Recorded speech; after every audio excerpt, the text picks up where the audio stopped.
In the year 1817, Thomas Jefferson, former President of the United States, author of the Declaration of Independence and one of the most influential men in American history, requested a copy of a simple book. He was not asking for a rare European manuscript. He was not asking for a classified military document or a complex scientific treatise. He simply wanted a rulebook, a pricing guide used by a group of carpenters in Philadelphia. And he was refused. The Carpenters Company of Philadelphia, founded in the year 1724, looked the former President of the United States in the eye and told him no. They told him their rulebook was strictly for members only. Stop and think about that for a second.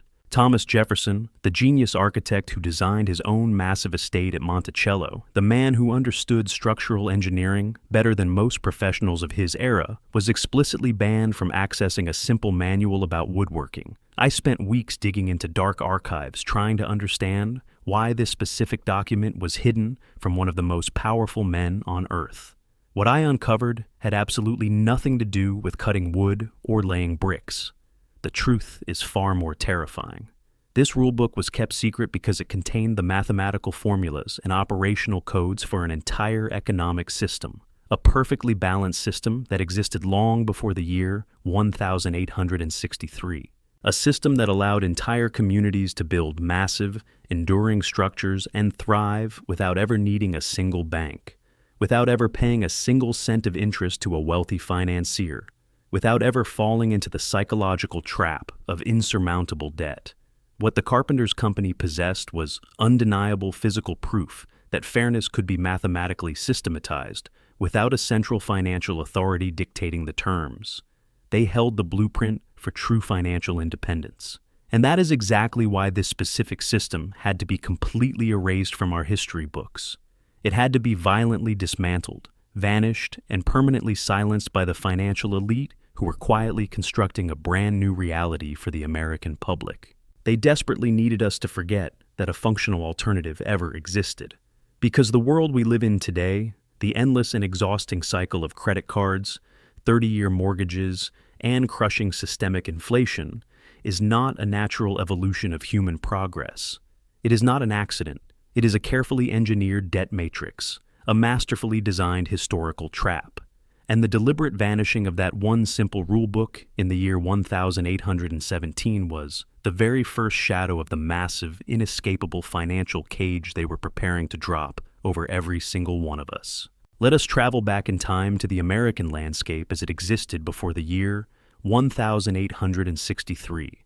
We are constantly manipulated into believing that the past was primitive, that progress is a straight line pointing upward, and that modern financial instruments are the absolute peak of human civilization. But look at the physical evidence left behind. Look at the buildings. The original structures of Independence Hall and Christ Church still stand perfectly intact after nearly 300 years. They do not require constant, desperate renovations just to keep the roofs from caving in. I have an oak chair in my family, built sometime in the decade of 1840, nearly 200 years ago. It sits perfectly level on the floor. There is not a single millimeter of wobble, not a single creak in the wood. And yet, the house you are currently living in, the house you purchased with a suffocating 30-year bank mortgage, probably started showing structural cracks and failing plumbing after just 5 years. This is not simply a decline in craftsmanship or lazy modern labor. This is the direct, undeniable result of a covert economic war. A war where the quality of the physical world was intentionally sacrificed to feed a financial matrix. The secret inside that Philadelphia Carpenters rulebook was a system called unit pricing. Before the banking cartels took over, construction and commerce were controlled by master builders and guilds. Every single stage of building, every nail, every plank, had a standardized, mathematically fair price. Not whatever a predatory market could bear. Not whatever an ignorant client could be manipulated into paying. A completely fair price determined by experienced community members called measurers, who always worked in teams of at least 2 to ensure that absolutely no individual could inflate costs for their own greedy personal gain. The system was designed from the ground up to prevent inflation and eliminate profiteering, and it worked beautifully. But the official historians, the ones funded by the very institutions that erased this system, tell us that early colonial America was impoverished and desperate for centralized currency. They are lying. If you dig deep into the forgotten archives, you will find a highly revealing report published by the Bureau of Labor Statistics in the year 1928. That government document explicitly states that, throughout the first century of settlement, a massive, highly functional system of barter existed, and very scarce currency was actually little used in the payment of wages. People exchanged work for food, raw materials, and other services. They kept extended, completely interest-free lines of credit open between neighbors for months or even years. Face-to-face arrangements and mutual obligations bound the entire community together into an unbreakable fortress of trust. You did not need a massive corporate bank to act as a middleman in every single human interaction. You did not need a credit score dictated by a faceless algorithm. You had a reputation, a community, and a fair pricing system that ensured everyone thrived. Therefore, this deeply independent, self-sustaining network posed the ultimate existential threat to the parasitic financial elite. If people could build homes, craft perfect furniture, and feed their families without borrowing heavily at high interest rates, how could the emerging banking class ever enslave them? The answer is simple: they could not. And so, the golden age of the guild system, the era of true physical and financial stability, had to be completely and utterly destroyed. The official history books brainwash us into believing a very specific narrative. They tell us that the old guild and barter system was primitive and incredibly chaotic. They point to the thousands of different state banknotes circulating at the time and claim that centralization was absolutely necessary to save society from financial ruin. But the official history is a carefully constructed lie designed to hide the greatest financial crime of the 19th century. The day of reckoning arrived on February 25th, 1863. President Abraham Lincoln signed the National Currency Act into law. Look closely at the records. That monumental legislation, the law that essentially ended true financial freedom in America, passed the Senate by a margin of exactly 2 votes. Just 2 votes. We are taught in schools that this act was created out of pure necessity to bring stability to a fractured nation. But if you read the official purpose stated plainly in the original legislation, and confirmed deep within the Federal Reserve's own historical archives, a dark and terrifying truth emerges. The actual purpose of the national banking system was not to help the common man. Its primary function was to help finance the Civil War by legally forcing the creation of a massive, artificial demand for federal government debt. National banks were strictly required to buy Treasury securities to back their banknotes. The entire system, from the very beginning, was mathematically designed to create desperate buyers for federal debt, replacing real value with paper promises. And here is where the masterfully engineered plot twist reveals itself.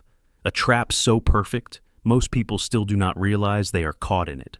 Exactly 9 months before the National Banking Act was passed, the government signed the Homestead Act on May 20th, 1862. The great democratic promise of free land, 160 acres of public land given to any adult citizen. It sounds like an incredible gift, does it not? But historians estimate that actually developing that free land, buying the necessary tools, seed, livestock, and building materials cost between $1,000 and $2,500. The average laborer had absolutely no way to afford that. So, the government gave the American people free land they could never afford to develop. And then, exactly 9 months later, they miraculously created the National Banking Act to build the precise banking system that would enthusiastically lend them the money to do it. It was never a coincidence. It was a perfectly timed, inescapable trap. They gave you the land for free, just so they could force you into a lifetime of debt to keep it. What rose from the ashes of the destroyed guild system tells us a deeply uncomfortable truth about our current reality.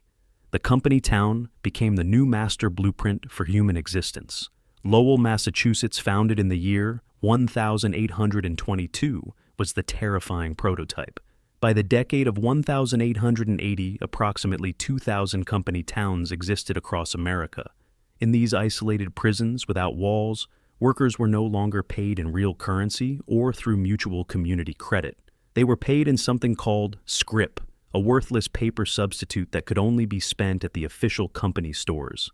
The Social Welfare History Project documents exactly what happened next. Without any external competition, the cost of housing and groceries in these company towns became completely exorbitant. Workers built up massive, inescapable debts that they were legally required to pay off before they could ever leave. 75% of all scrip used in America was issued by powerful coal companies in Kentucky, Virginia, and West Virginia. These workers were trapped. They could not leave because they always owed the company more than they earned. The Pullman strike of the year 1894 involved over 150,000 workers across 27 states violently protesting this modern slavery. A national commission formed to investigate the causes actually labeled George Pullman's system un-American. But the devastating damage was already done. The company town model had successfully replaced the independent guild networks that once regulated fair pricing. The deeply connected barter systems that bound communities through mutual obligation were completely erased. The extended interest-free credit between neighbors who knew each other by name was permanently vanished. All of it was replaced by scrip you could only spend at the company store. Now, look closely at your own life. Look inside your own wallet. The plastic credit cards you use to buy groceries, the 30-year mortgage tying you to a piece of land, the student loans you will pay until you die. Are these really tools of financial freedom, or are they just a digitally upgraded version of company scrip? You are currently living inside a global company town, and the massive banking cartels are the company store. But what if I told you there are people who still remember the old ways? People who successfully resisted the brainwashing. Look at the Amish. They still use a contribution-based economy today.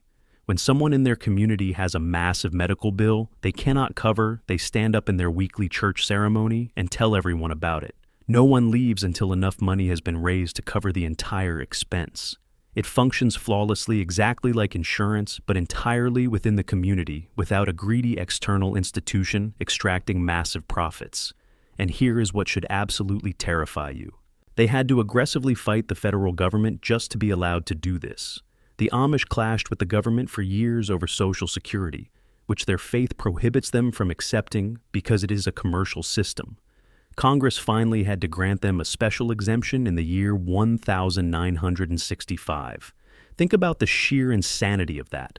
To maintain a functional system that worked perfectly without banks for over a century, they had to legally petition Congress for special permission. Today they must file Internal Revenue Service Form 4029, an application for exemption from Social Security and Medicare taxes and waiver of benefits. They still pay all other taxes. They simply refuse to participate in the replacement banking matrix. The fact that they had to fight in federal court proves the old system was deliberately made illegal. The fact that their communities still function perfectly today proves that the old system always worked. There is another terrifying pattern that I simply cannot ignore. Professional genealogists call it the 1,870 brick wall.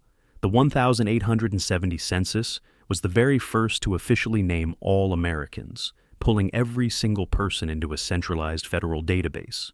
Before that specific year, tracing most family lines becomes exponentially harder, almost impossible.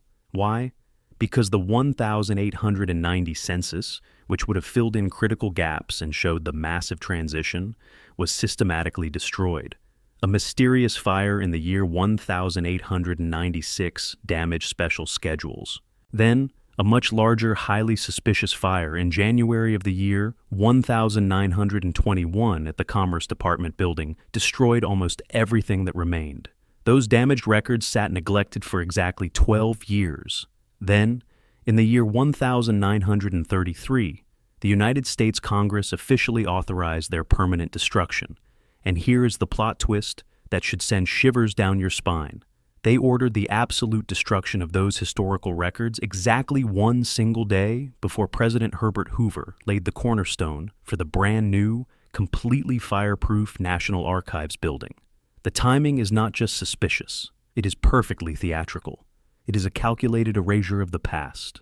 The exact same decade that violently transformed the American economy into a banking monopoly also completely transformed the American identity. Before the year 1870, you were an integral part of a self-sustaining community, a guild, a local system of mutual obligation. You were a free human being.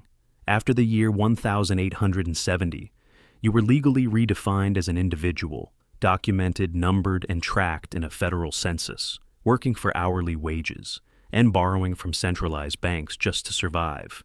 Your family line is only traceable as far back as the government financial records allow. So, what if the old guild systems were never actually primitive? What if they were the true alternative to financial slavery? The Carpenters Company rulebook back in the year 1817 was not kept secret because it was commercially valuable. It was silenced because it contained absolute mathematical proof that true economic fairness could be systematized. It proved that human communities could regulate themselves. It proved that you never actually needed a parasitic bank sitting between every single transaction. What if the massive modern system of debt was not human evolution, but a hostile replacement? The Homestead Act offered you free land that required borrowed money to develop. The National Banking Act created the exact lenders to trap you. The company towns created a generation of desperate borrowers who could never leave. And the federal census created the permanent documentation to track you forever. Each piece interlocking flawlessly, each piece arriving in the exact same decade. I keep returning to that solid oak chair in my family house, nearly 200 years old, still perfectly level. Made by a free craftsman who was probably paid in provisions, who learned their trade through a 7-year apprenticeship, and who probably never signed a single bank loan application in their entire life. And I keep thinking about all the cheap furniture we buy today, scientifically designed to fall apart in 5 years, built by exhausted workers paid wages they cannot live on, and purchased with plastic credit cards that charge interest rates the old usury laws would have made highly illegal. We call this modern nightmare progress. But that old oak chair still stands, and the haunting questions remain. Why did the buildings made under the ancient guild system last for centuries, while modern structures built with massive bank financing require constant, expensive renovation? Why was that Carpenter rulebook kept so violently secret that even Thomas Jefferson could not read it? Why did the government completely destroy the 1890 census exactly 12 years after the fire, just one single day before laying the foundation for a fireproof archive? And why does every single American family tree hit a massive brick wall in the decade of 1870, the exact same decade the banking matrix consolidated its absolute power? I do not have all the answers, but I have the patterns. And the next time you swipe your credit card to buy something you do not actually own, I want you to ask yourself one terrifying question. Are you actually buying convenience, or are you just paying rent to exist inside a giant company town? You think the banking system is the ultimate trap? Just wait until you discover the secrets buried deep underground beneath the massive post office buildings constructed in the early 20th century. They were not built to deliver mail. They were built to hide the remnants of a civilization that was reset. Hit subscribe and brace yourself for the truth in our next video.